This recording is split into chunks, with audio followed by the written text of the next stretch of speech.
I think her perspective differs from the main family in the film because we're watching out in the street the impact and effect of the world and what that will have on her life. How much opportunity and fortune as culturally that she might potentially experience as the world of around her is changing. I was drawn to this role because this character had a voice. She was self-possessed. She wasn't afraid of sharing or using her voice. You know, when we see Vicky, she's always speaking her truth as she knows it.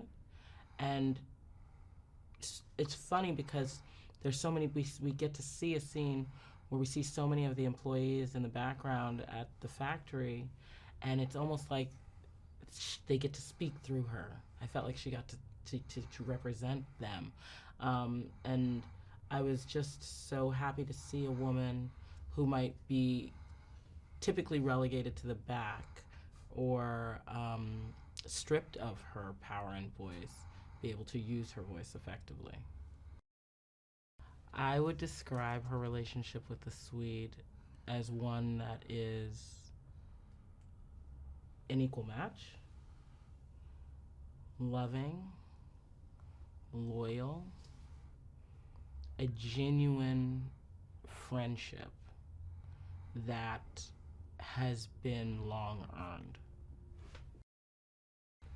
Awesome. Period.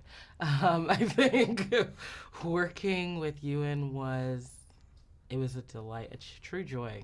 You know, you hope when you walk into an artistic experience that your fellow actor is open and generous and welcoming and excited, and he was all of those things. He was always game. He's curious, and genuinely interested in what you're thinking or wanting to play, and that's exciting. An actor like Ewan, I think what he brings to directing that's special is because he's so available and open as an actor, he brings that availability and openness to his direction as well. He's a creative source as an actor, so it's impossible for that to not somehow be a part of his directing style.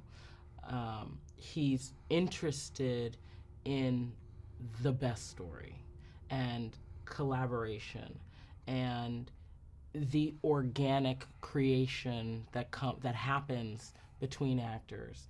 And I think that's what makes him really great. I also think because he's a good actor, he really knows how to relate and relay information to actors, which inspire motivation. He knows how to motivate you, to get you into the scene or clock in a different way or see something in a different way altogether. And I think that's really special because that's a facility that I think that can come only from having been on the other side.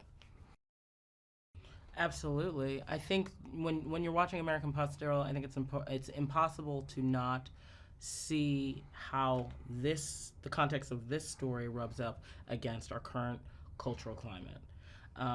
And within American Pastoral, you see that rub between old and new, the Swede and Mary, this old Americana idea and way of relating and moving through the world, rubbing up against this new young voice and generation that is looking or is inspired to see something, a transition or a change within the country. And so when you come into the film, that can't be ignored. And I think this film is doing something fascinating that we don't always get to see through art, where history is reflecting its face on the present. And I think that will breed conversation when leaving the film for people. They will start to see where we have been as a country, understand where we are presently, and it begs then the question of what are we prepared to do to progress forward.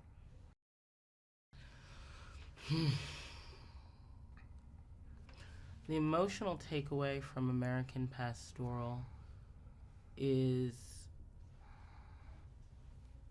what will you do for your American dream? How far will you go for the American dream? I think the emotional story for audiences with for American Pastoral is, it begins to ask the question of, what is the American dream and what can we do to get there? Because you're raised with the idea of the American dream, and when that becomes something that comes short of that, or is different maybe than what you imagined it to be, what do you do then with the rest of your life? And I think that's a question a lot of people have probably asked themselves.